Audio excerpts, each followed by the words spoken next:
किसान था। उसकी खुद की कोई जमीन नहीं थी, इसीलिए वो लाला के खेतों में काम किया करता था। वो सारा दिन खेतों में काम करता था और जब फसल की कटाई होती थी तब लाला जी वहाँ पहुँच जाते। अरे वाह वाह वाह, गोलू भोलू उठा लो सारी सब्जियाँ, उठा लो। अरे लाला जी, मेरा हिस्सा? अब वो तो मैं भूल ही गया। लाला ने अपने आदमियों को इशारा किया और आदमियों ने कुछ सब्जियां और धान अलग कर दिए। लाला जी, ये तो बहुत कम है। अच्छा, अब तेरे मुंह में जुबान भी आ गई है। तू मुझे बताएगा क्या कम है और क्या ज्यादा है? लाला जी, ये मेरे हक का हिस्सा है। मैं दिन भर आपके खेतों में काम करता हूँ, तो मुझे अपना हिस्सा मिलना ही चाहिए ना। हाँ? बहुत लंबी जुबान हो गई है तेरी। तुझे मेरे खेतों में काम करना है तो कर, तुझे इतना ही हिस्सा मिलेगा, समझा? लाला के आदमियों ने बाकी सारा अनाज और सब्जियां उठा ली और वहाँ से निकल गए। नंदन परेशान हो गया। अब इतने कम सब्जियों को बेचकर मैं कितने पैसे कमा पाऊंगा? हे भगवान, मेरी कुछ तो मदद कर। वो सब्जियां और अनाज लेकर नंदन मंडी पहुंचा। वहाँ उसने व्यापारी को सब्जियां बेची। इन सब्जियों के 500 रुपए हुए और इस धान के 1000। ये लो भाई। पूरे महीने काम करके नंदन को बस 1500 रुपए मिले थे। वो निराश हो गया और अपने घर की ओर चल पड़ा। रास्ते में उसे एक बूढ़ी औरत मिली। बेटा, मेरी थोड़ी मदद कर दो, 2 दिनों से कुछ नहीं खाया है। अगर तुम्हारे पास कुछ खाने को हो तो मुझे दे दो। अम्मा, मेरे पास तो कुछ नहीं है खाने को। तो मुझे थोड़े पैसे ही दे दो बेटा, मैं कुछ खा लूंगी। नंदन ने अपनी जेब टटोली, उसमें बस 1500 रुपए थे। नंदन ने 100 रुपए का नोट उस बूढ़ी औरत को दे दिया। तुम्हें खुद पैसों की कमी है और तुम मुझे पैसे दे रहे हो बेटा। भगवान तुम्हारा हमेशा भला करे, खुश रहो। नंदन वहाँ से निकलने ही वाला था कि उस बूढ़ी औरत ने उसे रोका। रुको बेटा, तुमने मेरी मदद की है, मैं भी तुम्हें कुछ देना चाहती हूँ।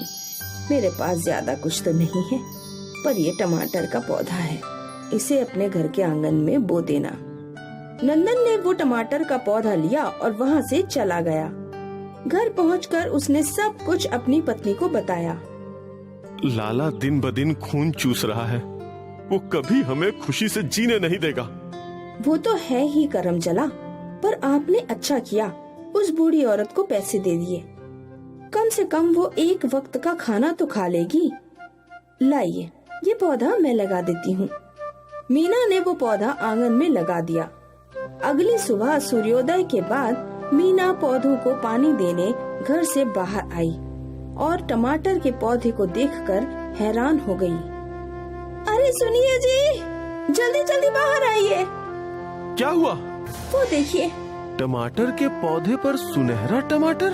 वो सुनहरा टमाटर नहीं, सोने का टमाटर है। मतलब वो बुढ़ी औरत मुझे जादुई टमाटर का पौधा दे गई? वो कोई आम औरत नहीं थी, वो कोई फरिश्ता थी, फरिश्ता। मीना के ऐसे बोलते ही उस पौधे में से एक धुआं निकला और वो बूढ़ी औरत दिखने लगी।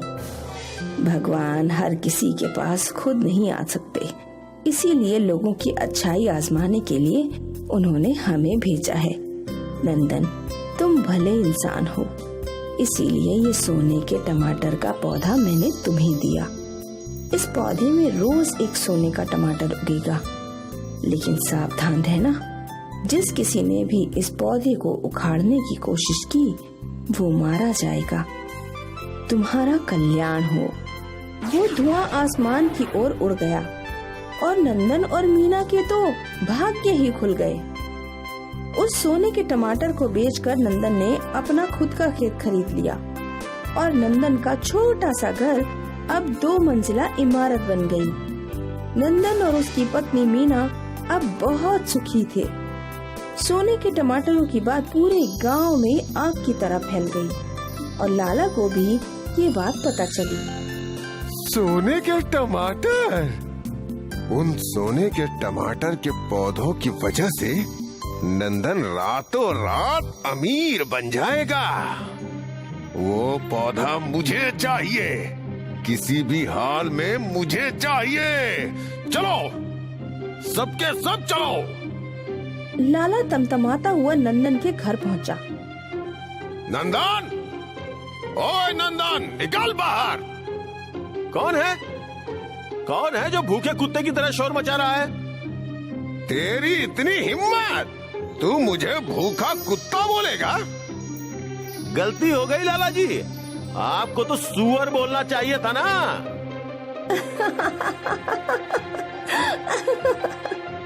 हंसती है, मुझ पे हंसती है। 2 पैसे क्या आ गए? तुम दोनों मेरा मजाक उड़ाओगे? गोलू भोलू, नंदन की पत्नी को पकड़ लो। गोलू भोलू ने तुरंत मीना के हाथ बांध दिए। अरे अरे, ये क्या कर रहे हो? चल हमारे साथ। छोड़ दो मुझे। मेरी पत्नी को छोड़ दो लाला जी। अब आया ना ऊंट पहाड़ के नीचे।